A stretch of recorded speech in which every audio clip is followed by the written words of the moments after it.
নমস্কার বন্ধু, আজ আপনাদের আছিপুর চাইনিজ মন্দিরে নিয়ে যাচ্ছি। এর পেছনে একটা ইতিহাস আছে। হচ্ছে এই ব্যক্তির চাইনিজ মন্দির, এই ব্যক্তির নাম এলাকার নামকরণ হয়েছে। ইস্ট ইন্ডিয়া কোম্পানি গ্রেট ব্রিটেনের আমলে চিনির ব্যবসা ও বাণিজ্য এই বিশ্বব্যাপী প্রভাব বোঝা যায়। তা এখানে এসে তিনি ব্যবসা করতে আসেন। তা বজবজ স্টেশন থেকে 5 কিলোমিটার দূরে পূজালি গেস্ট হাউসে খুব কাছে হুগলি নদীর তীরে অবস্থিত। পূজালির দিকে যাচ্ছে, তাতে পূজালি নদীর তীরে পৌঁছানোর আগেই 500 মিটার বাঁ দিকে এই মন্দির, আছিপুর চাইনিজ মন্দির। এলাকার লোকেরা চীনা মন্দির ভালোভাবে সচেতন ও সন্দেহ হলেও দোকানদারদের জিজ্ঞাসা করলে বলে দেবে। একটা জিনিস আপনারা দৃষ্টি আকর্ষণ করতে চাই, তাহলে জায়গাটার নাম চীনা মনতলা, অর্থাৎ চীনা মানুষের এলাকা। বজবজ, সেখান থেকে আপনাদের নিয়ে যাব। এখনও ট্রেন আসেনি, 9:43 ট্রেন। বজবজের ট্রেনের অপেক্ষায় আছি। চলুন বজবজ নিয়ে যাই। এই যে বজবজ লোকাল আসছে, শিয়ালদা বজবজ, এতে করে আজ আমি বজবজে যাব। এই লোকালে আজ আমার গন্তব্যস্থল বজবজ। বজবজ লোকাল ছেড়ে দিল, বজবজের উদ্দেশ্যে আজ চলল।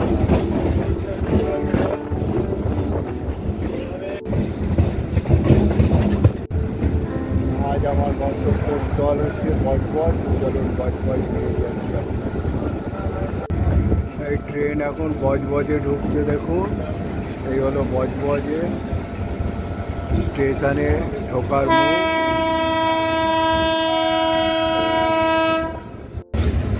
ট্রেন বজবজে স্টেশনে ঢুকছে এখন। আজ আমার গন্তব্যস্থল বজবজ। এই হলো বজবজ স্টেশন। এই বজবজ হলো কোমাগাতো মারু বজবজ।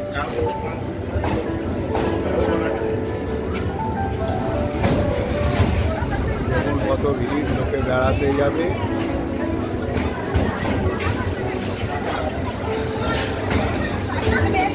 এই বজবজে এই ট্রেন, এটাই লাস্ট স্টপেজ, ট্রেন স্টেশন। এখান থেকে আমি আজ যাব আছিপুর। ট্রেন স্টেশন থেকে বেরিয়ে আপনাদের বাঁ দিক দিয়ে অটো ধরে যেতে হবে। আজ এই বজবজে এসে পৌঁছালাম। এখন আমরা ট্রেন স্টেশন থেকে বেরিয়ে আছিপুরের অটো ধরে আছিপুরে যাব। চলুন নিয়ে যাই আপনাদের আছিপুরে। ঠিক এইখান দিয়ে বেরোতে হবে, বেরিয়ে এখান দিয়ে অটো ধরতে হবে। চলুন। এই আছিপুরের উদ্দেশ্যে বজবজ থেকে চললাম আজ। তাহলে বজবজ স্টেশন থেকে এসে এইখানে নামবেন, বড় বটতলা। এইখান থেকে টোটো ধরে এই আপনারা যাবেন হচ্ছে চায়না মন্দির। তা ভাড়া নিল, অটো ভাড়া এক একজনের 25 টাকা করে ভাড়া নিল। প্রায় আধ ঘন্টার মতন লাগলো আসতে। তা চলুন আপনাদের নিয়ে যাই হচ্ছে এইখান থেকে অটো ধরে চায়না মন্দির। এই বটতলা থেকে অটো করে চললাম এখন চায়না মন্দিরের উদ্দেশ্যে। এই রোড ধরে যেতে হবে আপনাদের চায়না মন্দির। 10 টাকা করে ভাড়া বটতলা থেকে। এই হলো চীনামানতলা, এইখানে নেবে। এই হলো চায়না মন্দির। চলুন আপনাদের আজকে চায়না মন্দিরে নিয়ে যাই। এটা হচ্ছে রক্ষাকালী মন্দির আছিপুরের। এ খুব নামকরা মন্দির। আস্তে আস্তে এই চায়না মন্দিরের কাছেই একখানা মন্দির পেয়ে গেলাম। চলুন এই দেখুন, মা বিসর্জন হয়ে গেছে, তার কাঠামো। এই কাঠামো ধরেই আবার পুজো হবে। আর কিন্তু মায়ের তলা একটা ছবি আছে, সেইখানে বিয়ে হয়। আর এখানে বড় ঠাকুর আর শিব বিরাজ করছে, আর ওপরে মহাদেব বসে আছে, আর আছে রামকৃষ্ণদেব, মা সারদা, আর হচ্ছে বিবেকানন্দ বিরাজ করছে এই মন্দিরে। আর এই রক্ষাকালী খুব খ্যাত, এখানে এসে আপনারা মনস্কামনাও করতে পারেন। এই হলো আছিপুরে শ্রী শ্রী রক্ষাকালী মন্দির।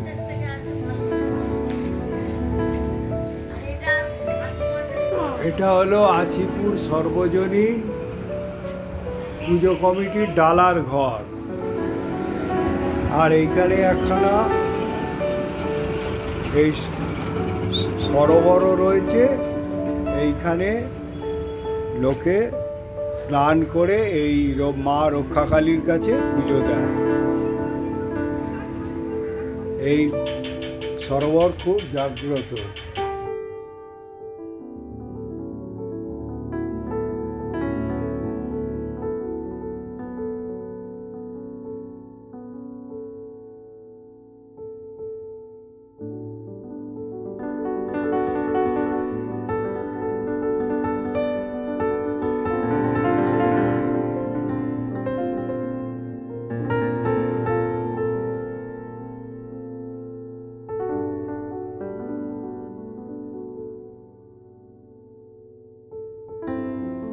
এই মন্দিরটি ঐতিহাসিক, মূলত 1718 সালে তৈরি করা হয়েছে।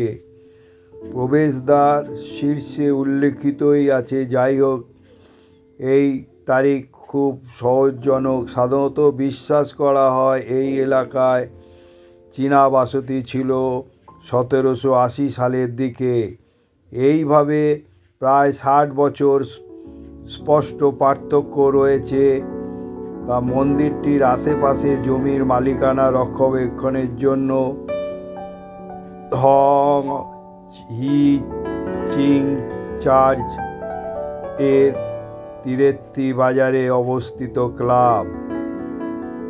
চীনা বণিক এবং শ্রমিকেরা তাদের সংস্কৃতি ঐতিহ্যের সাথে দেশে প্রবেশ করেছিল এবং যে কোনো ধর্মের মতোই আছিপুরে তাদের মন্দির তৈরি করেছিল। স্থানীয় চীনা মৌখিক ইতিহাস অনুসারে মন্দিরটি আতচিউ নামে এক ব্যবসায়ীর দ্বারা নির্মিত হয়েছিল, যিনি এখানে চিনিকল তৈরি করেছিলেন। মন্দিরের কাঠামো তুলনামূলকভাবে সেই জমির ওপর নির্মিত একসময় চিনিকলের অংশ ছিল। সাধারণত চিনস ডিজাইনের মূল গেট দিয়ে প্রবেশ করার সাথে সাথে আপনি নিজেকে একটি বড় মাঠে দেখতে পাবেন, যা সম্প্রদায় যাদের ধর্মীয় উৎসব এর জন্য ব্যবহার করে। আপনারা ডান দিকে আপনি একটা প্রধান প্রাঙ্গণ পাবেন। একটি ছোট্ট গেট দিয়ে প্রবেশ করার সাথে সাথে আপনি আপনার বাঁ দিকে একটা ছোট্ট ঘর পাবেন, যেখানে সম্রাট ঈশ্বরের ছবি রয়েছে। আছিপুর চাইনিজ মন্দিরের বাইরের অংশ এবং পিছনের অংশ। আছিপুর চাইনিজ মন্দিরের বাইরের অংশ, পিছনের অংশ একটি হিন্দু মন্দির রয়েছে। আছিপুর চাইনিজ মন্দিরে চীনা নববর্ষের সময় খোলা মাঠে সিংহ নৃত্য পরিবেশিত হয়। আছিপুরের মূল মন্দির কমপ্লেক্সের প্রবেশের আগে সিংহ নর্তকী শ্রদ্ধা নিবেদন করেছে যখন নববর্ষ হয়। আছিপুর মূল মন্দির কমপ্লেক্স প্রবেশের আগে সিংহ নর্তকী শ্রদ্ধা নিবেদন আছে। তারপরে সম্রাট ঈশ্বরের ছবি সহ বাম দিকে ছোট ঘর। মূল মন্দির প্রাঙ্গণে আপনি একটি বড় টেবিল পাবেন, যা চীনা নববর্ষের উৎসবে পুরো ভাজা শূকর, ফল, শুকনো ফল, অ্যালকোহল ইত্যাদির মতো নৈবেদ্য দিয়ে ভরা থাকে। কলকাতা থেকে আগত পরিবারগুলি নৈবেদ্য হিসাবে নিয়ে আসে। আছিপুর মন্দির কমপ্লেক্স ভেতরের প্রধান হচ্ছে আছিপুর চাইনিজ নববর্ষের অফার হিসাবে roasted whole pig. Achhipur Kolkata Chinese কমিউনিটির সদস্যরা এখানে আসে এবং স্থানীয় চীনা সম্প্রদায় দ্বারা গৃহীত 2 হাত দিয়ে প্রস্তাবের ভারতীয় ঐতিহ্য। আছিপুর চীনা মন্দির সম্প্রদায় দ্বারা ধূপকাঠি পোড়ানো। আছিপুরে চীনা মন্দিরে চীনা সম্প্রদায় দ্বারা ধূপকাঠি পোড়ানো হয়। দেবতাদের অর্পণ যা পোড়ানো হয়। কাগজে টাকা দেয়া হচ্ছে প্রতীকী পূর্বপুরুষে তাদের স্বর্গে পুনর্জিত করবে। মূল মন্দিরটি কেন্দ্রের কক্ষে, যেখানে আপনি অনেক চীনা পরিবারকে প্রার্থনা করতে দেখতে পারেন। তারা কাঠের তৈরি 2টি দেবতার কাছে প্রার্থনা করে। মন্দিরের কাঠামোর বিপরীতে 2 মূল মন্দির যখন প্রতিষ্ঠিত হয়েছিল তখন থেকেই দেবতা আদি।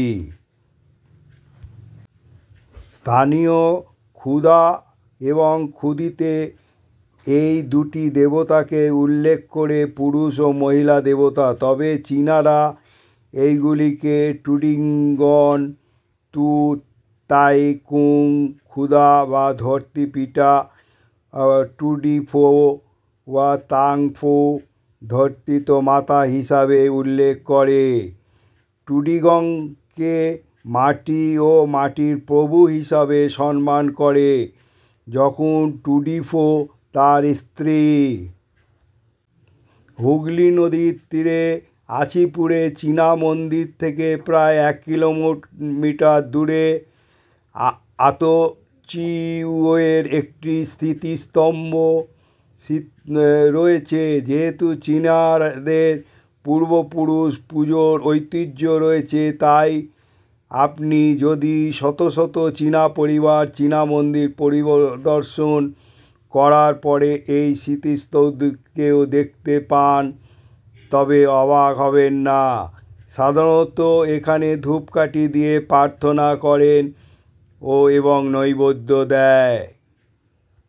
চাইনিজ নববর্ষ 1 সপ্তাহ পরে মন্দির পরিদর্শন করা সর্বদা সুপারিশ করা হয়। তখন থেকে আপনি মন্দিরের পাশাপাশি সম্পর্কিত সমস্ত উৎসব দেখতে সক্ষম হবেন। এই উৎসবে প্রায় 2 থেকে 3 সপ্তাহ ধরে চলতে থাকে, বিশেষ করে সপ্তাহান্তে।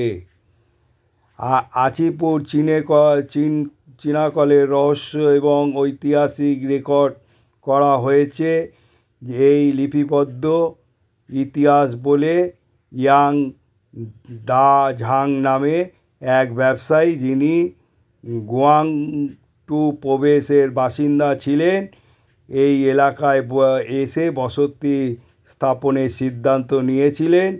পুরো ধারণাটি গল্প ধাপে ধাপে খায় না, কারণ কোনো ব্যবসায়ী তার জাহাজ থেকে লোকালয়ে নামতে পারেন না বলে। সেইটা অবশ্য চাষের জমি বা অনাদি জমি ছিল।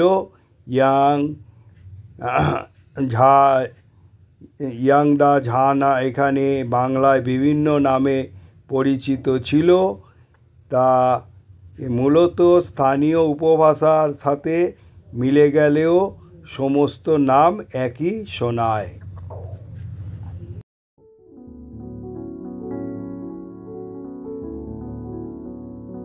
আর এই বটগাছটা হচ্ছে খুব পুরনো, দেখে নিন।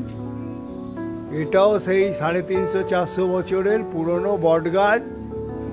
সেই বটগাছটা একইভাবে এখনো শাখা বিশাখা বিস্তার করে চলেছে। এই বটগাছটাকেও আপনাদের তুলে ধরলাম। এই হলো এই হলো মন্দিরের এরিয়াটা পুরো আপনাদের তুলে ধরছি। এই বজবজের আছিপুরে এইখানে এক চা ব্যবসায়ী ব্যবসা করতে এসে তিনি তার এইখানে এই চাইনিজ মন্দির গড়ে তুলেছে। আমি যতটুকু জেনেছি তা সেইটা আপনাদের তুলে ধরলাম। এই হলো মন্দিরের এরিয়া। এই চাইনিজ ভাষায় সব উল্লেখ রয়েছে, দেখুন। এটা হচ্ছে হোমকুণ্ড। দেখুন হোমকুণ্ড, দেখুন এই হচ্ছে হোম হচ্ছে, আর এই হচ্ছে এইখান থেকে হোমের যে আগুনটা সেটা ওপর দিয়ে বেরিয়ে যায়।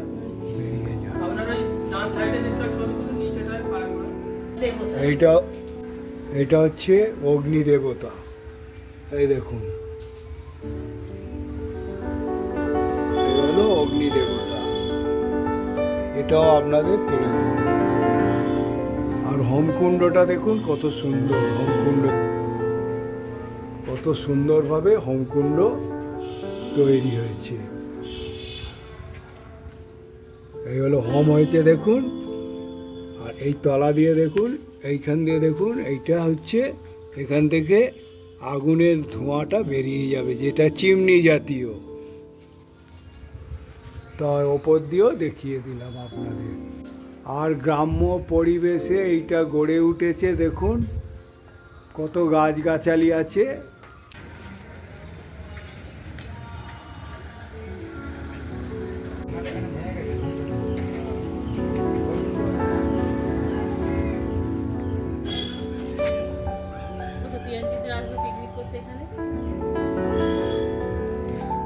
এই একটা দেখতে দেখতে রাধা কৃষ্ণের মন্দির দেখতে পেলাম, সেটাও তুলে ধরলাম। এই বিগ্রহে বাবা লোকনাথ রাধা কৃষ্ণ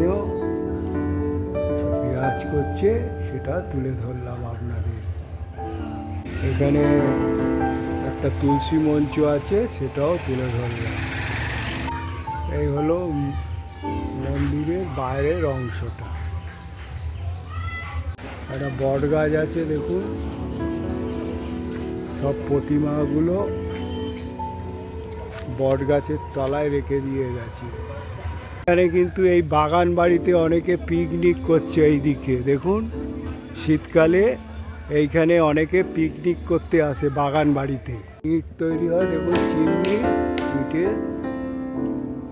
এখানে ইট তৈরি হচ্ছে গঙ্গার পাড়ে। এ হচ্ছে কবরস্থান, যে সমাধি দিয়েছিল চাইনিজকে, সেইটা হচ্ছে ঢোকার রাস্তা। চলুন আপনাদের নিয়ে যাচ্ছি এবারে তার সমাধি মন্দিরে নিয়ে যেতে। আর এখানে দেখুন ইট তৈরি হয়, ইট ভাটা। আর এই রাস্তা দেখে আসবেন।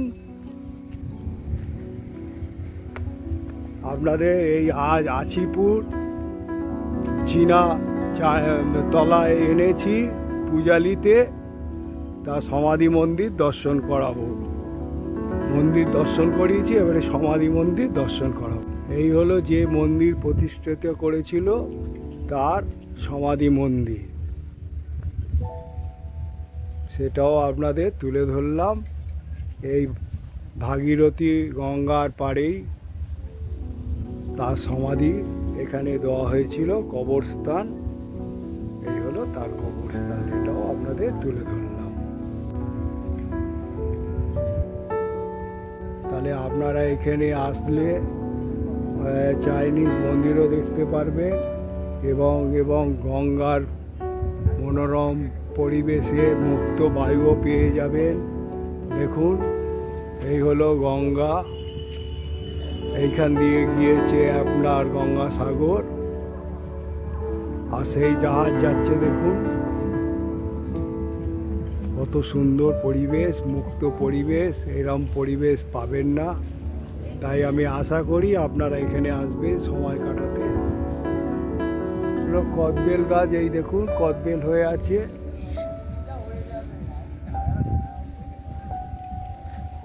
এই দেখুন কদবেল, সেটাও আপনাদের তুলে ধরলাম।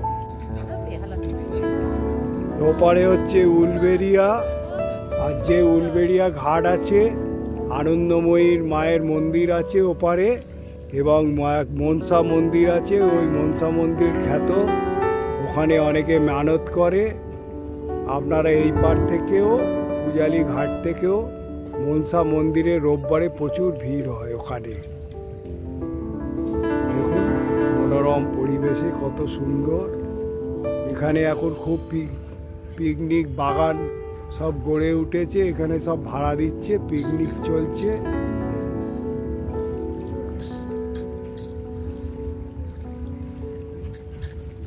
ওপারে হাওড়া, আর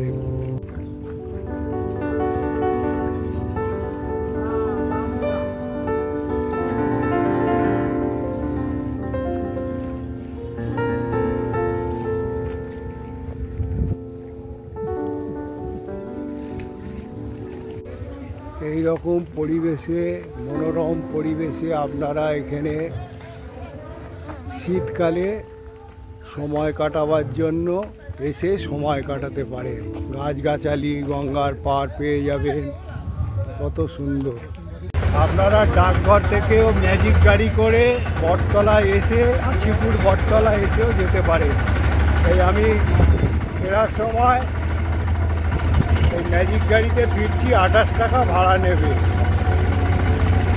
ফেরার সময় ম্যাজিক গাড়িতে ফিরছি, বললো 28 টাকা, আর বজবজ পর্যন্ত বললো 25 টাকা।